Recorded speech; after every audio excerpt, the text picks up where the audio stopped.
The enemies invaded the trailers. Many crept in alone, others arrived in organized platoons. They concealed themselves and built secret tiny nests and lairs.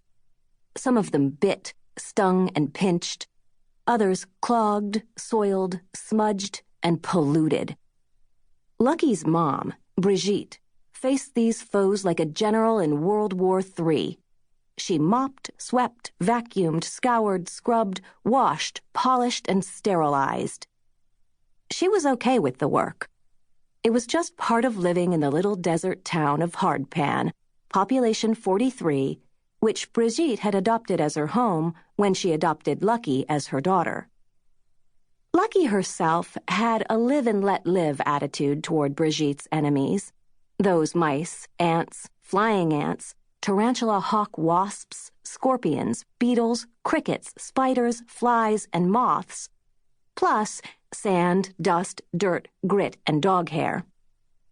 The creatures were all just doing their jobs, trying to eat and not get eaten, make a home, have children, live their urgent tiny lives. Lucky tried to help Brigitte see things from their point of view. But it was no use. Brigitte did not care one bit about the point of view of a bug. So, Lucky was pretty conscientious about keeping the screen door closed and not tracking in dirt.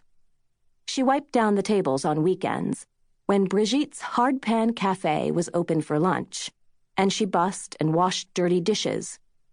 But the problem with bugs is that they don't care if a certain area belongs to you, like a shelf in your bedroom or a corner under the sink. All they know is, it seems like a good place to settle down. So Lucky had to be vigilant and keep up her guard, hunting and capturing the larger insects and releasing them outside.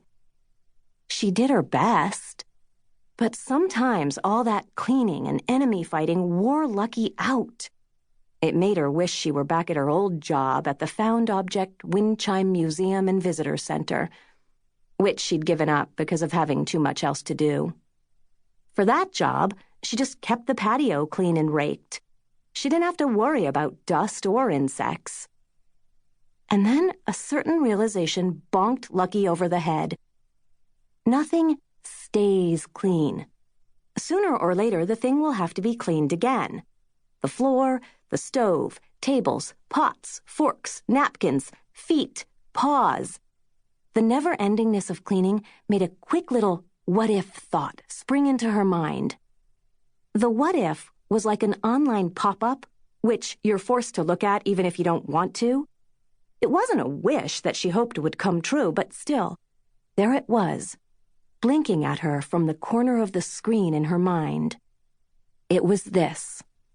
What if, for some reason, Brigitte's Hardpan Café just, poof, disappeared? Well, life would be way different. There would be so much less work.